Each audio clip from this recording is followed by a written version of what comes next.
Hello friends, नमस्कार। वो फिर स्वागत है आपका हमारा YouTube channel GS exam solution में। दोस्तों, आज के इस वीडियो में हम समान विज्ञान से यानी जनरल साइंस से क्वेश्चन को देखेंगे।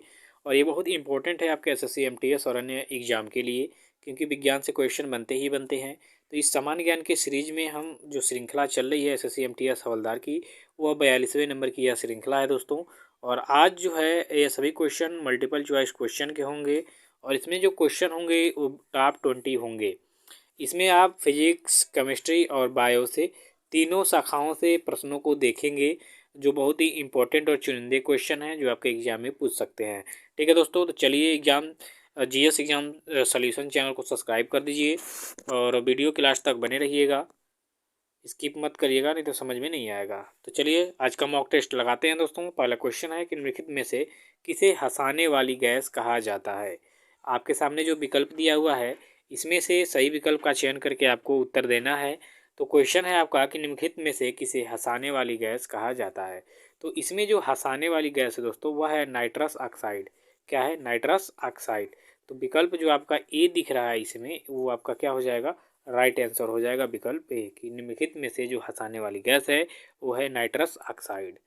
चलिए अगला क्वेश्चन है दोस्तों कि ध्वनि की तीव्रता मापने की इकाई क्या है। तो ध्वनि की जो तीव्रता मापा जाता है दोस्तों, वह मापा जाता है आपके डेसिबल में। किस में मापा जाता है? डेसिबल में। याद रखिएगा, भूलना नहीं है कि ध्वनि की तीव्रता मापने की एकमात्र इकाई है आपकी डेसिबल। ठीक है, चलिए विकल्प ए हो जाएगा इसका राइट आंसर।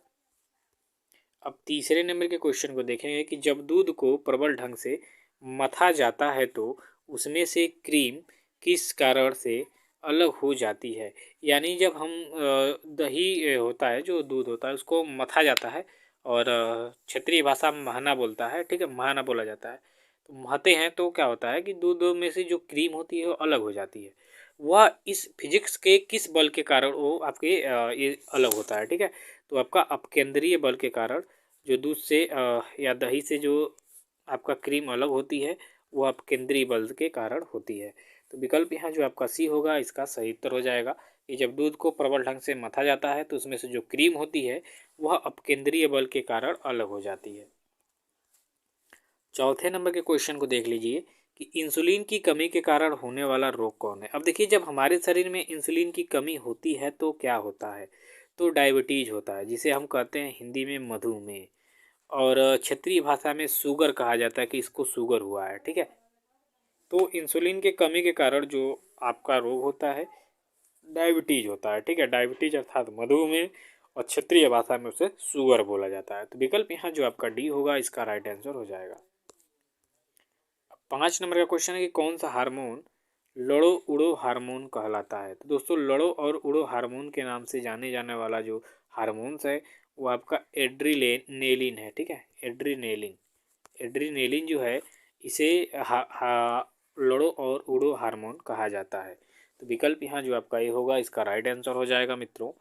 चलिए छठे नंबर के क्वेश्चन को देखेंगे कि आग बुझाने के लिए किस गैस का प्रयोग किया जाता है।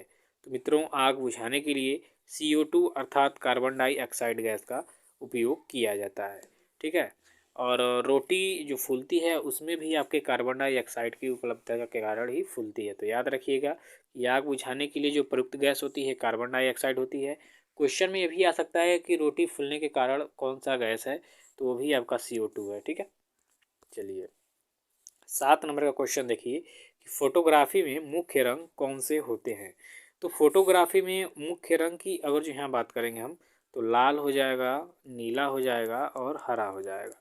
ठीक है, यह तीन जो कलर होते हैं यह आपके फोटोग्राफी में मुख्य रंग के तौर पे होते हैं। तो विकल्प यहाँ जो आपका सी होगा इसका राइट आंसर हो जाएगा। 8 नंबर का क्वेश्चन है कि पानी में घुलनशील विटामिन कौन है। तो दोस्तों, पानी में जो घुलनशील विटामिन है वो आपका विटामिन बी है। ठीक है, और एक विटामिन होता है जो पानी में घुलता है, तो विटामिन बी और सी। तो इसमें विकल्प जो आपका दिया हुआ है विकल्प डी है इसका राइट आंसर। तो विटामिन बी इसका राइट आंसर हो जाएगा। विटामिन बी और सी जो है घुलनशील में हो जाते हैं। ठीक है, और बाकी के देखिए KE, D, A ये आपके वसा में घुलने वाले विटामिन है। ठीक है, के कीड़ा जी, ठीक है, KEDA, याद रखिए KEDA, विटामिन KEDA, ठीक। यह आपके वसा में घुलनशील विटामिन है और बी और सी जो होता है यह आपके जल में घुलनशील विटामिन। तो याद रखिएगा, एक बार और समझ लीजिए कि KEDA,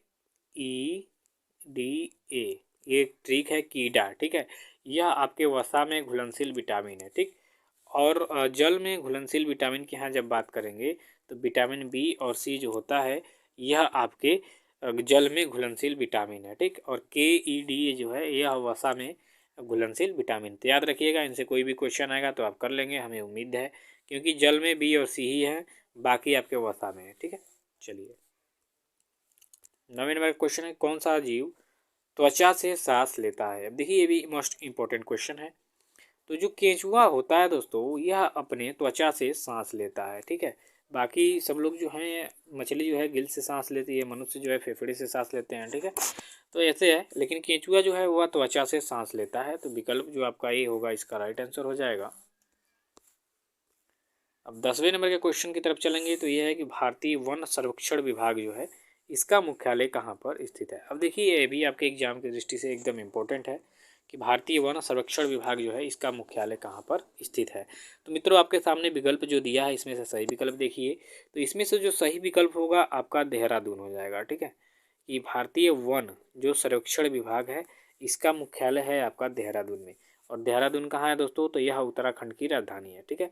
उत्तराखंड की राजधानी है देहरादून और यहीं पे भारतीय वन संरक्षण विभाग का मुख्यालय स्थित है। अब 11 नंबर का क्वेश्चन है आपके सामने कि प्रकाश का वेग किसमें अधिक होता है। अब देखिए, ये भी आपके फिजिक्स के क्वेश्चन है और बहुत इंपॉर्टेंट क्वेश्चन है। तो प्रकाश का वेग जो होता है किसमें अधिक होता है, यह आपका क्वेश्चन है। तो प्रकाश का जो वेग होता है इनमें से, तो निर्वात में सबसे अधिक होता है, ठीक है। निर्वात में जो प्रकाश होता है इसका वेग निर्वात में सबसे ज़्यादा होता है। तो विकल्प यहाँ जो आपका सी दिख रहा है दोस्तों, यह इसका राइट आंसर हो जाएगा। 12वें नंबर का क्वेश्चन है कि अल्फ्रेड नोबेल ने किसका आविष्कार किया था। देखिए, अल्फ्रेड नोबेल एक जाने माने नाम है क्योंकि इनके नाम से नोबेल पुरस्कार दिया जाता है, जो विश्व का सबसे सर्वश्रेष्ठ पुरस्कार। अल्फ्रेड नोबेल ने किसका आविष्कार किया था, तो आप लोग जानते हैं कि ये इन्होंने एक ऐसे चीज़ की आविष्कार किया था कि यह इतना विश्व में बेचा गया था कि इसके समझ लीजिए कि शुद्ध से जो होता है ना, बैंक में जमा होता है जो पैसा मिलता है शुद्ध ब्याज वाला, तो उससे ही यह पुरस्कार दिया जाता है। सोच लीजिए, इतना यह विश्व में बेचा गया था और इतना इनकी कमाई हुई थी। तो इसने वसीयतनामा बनाया था कि जो भी मेरे पैसे कमाई का सालाना आएगा ब्याज, उससे पुरस्कार दिए जाना है। तो यह स्वीडिश देश से संबंधित है और इनके वसीयतनामा से ही नोबेल पुरस्कार दिया जाता है, जो विज्ञान के क्षेत्र का, और कई क्षेत्रों में, साहित्य विज्ञान कई क्षेत्र हैं 6-7 में, तो उनमें दिया जाता है और ये बहुत ही महत्वपूर्ण पुरस्कार है। तो अल्फ्रेड नोबेल ने डायनामाइट का आविष्कार किया था, याद रखिएगा। 13 नंबर का क्वेश्चन है कि सेफ्टी लैम्प के आविष्कारक कौन है। देखिए, एसएससी के एग्जाम में आविष्कार से बहुत सारे क्वेश्चन आते हैं, तो याद रखिएगा। तो सेफ्टी लैम्प के आविष्कारक हैं डेवी। यहाँ विकल्प जो आपका ये हो जाएगा, राइट आंसर हो जाएगा कि सेफ्टी लैम्प के आविष्कारक हैं डेवी। 14वें नंबर का क्वेश्चन देखिए कि रेडियो धर्मिता की खोज किसने किया था।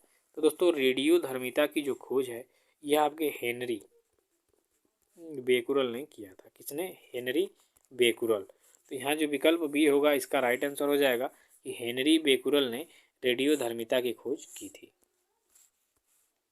15 नंबर क्वेश्चन है कि रेडियो कार्बन काल निर्धारण किसकी आयु का आकलन करने के लिए प्रयुक्त किया जाता है। देखिए, किसी भी चीज़ का जो आय का आकलन किया जाता है रेडियो कार्बन पद्धति के द्वारा किया जाता है। तो रेडियो कार्बन पद्धति द्वारा किसके लिए आय का आकलन किया जाता है, किस चीज़ के लिए? देखिए, जीवाश्म जो होता है इस पे इसका प्रयोग किया जाता है, ठीक है। कि रेडियो कार्बन जो होता है इसका प्रयोग जीवाश्म पे किया जाता है और उसके बाद पता चल लगता है कि हाँ, इसकी आयु कितनी वर्ष होगी। तो इसका राइट आंसर आपका जो सी होगा सही हो जाएगा। 16वें नंबर का क्वेश्चन है कि लोहे पर जंग लगना किसका उदाहरण है। ये भी इम्पोर्टेंट क्वेश्चन है दोस्तों। तो इसका राइट आंसर हो जाएगा ऑक्सीकरण। कि लोहे पे जंग लगना जो है ऑक्सीकरण का उदाहरण है, ठीक है। चलिए 17 नंबर के क्वेश्चन को देखिए कि भस्मों का जो स्वाद होता है वह कैसा होता है। तो मित्रों, जो भस्म होते हैं इनका स्वाद होता है खारा। तो विकल्प यहाँ जो आपका ये दिख रहा है, इसका सही उत्तर हो जाएगा कि भस्मों का स्वाद होता है खारा। 18 नंबर का क्वेश्चन है कि एलपीजी में कौन सी गैस मुख्य रूप से होती है। तो एलपीजी जो आप लोग घर में सिलेंडर होता है गैस का, इसमें जो होता है ब्यूटेन की ब्यूटेन जो होता है यह मुख्य रूप से उसमें रहता है। ठीक, तो इसका राइट आंसर हो जाएगा विकल्प बी कि एलपीजी में मुख्य रूप से ब्यूटेन जो गैस होती है इसका किरदार ज़्यादा होता है। 19 नंबर के क्वेश्चन को देखेंगे दोस्तों कि आधुनिक आवर्त सारणी में कार्बन से पहले कौन सा तत्व आता है। तो आधुनिक आवर्त सारणी में कार्बन से पहले अगर जो तत्व की बात करेंगे तो यहाँ पे बोरान आता है। क्या आता है? बोरान। तो विकल्प यहाँ जो आपका सी होगा इसका सही उत्तर हो जाएगा। 20 नंबर का क्वेश्चन है कि आनुवंशिकी के जनक वैज्ञानिक कौन है। तो आनुवंशिकी के जनक वैज्ञानिक जो हैं ये हैं ग्रेगर मेंडल। इन्होंने सबसे पहले मटर के पौधे पे आनुवंशिकी के जनक का पता लगाया था। आनुवंशिकी के जनक सिद्धांत इनके इसी पे दिया था। ठीक है, तो आज के लिए बस इतना ही, मिलते हैं नेक्स्ट वीडियो में।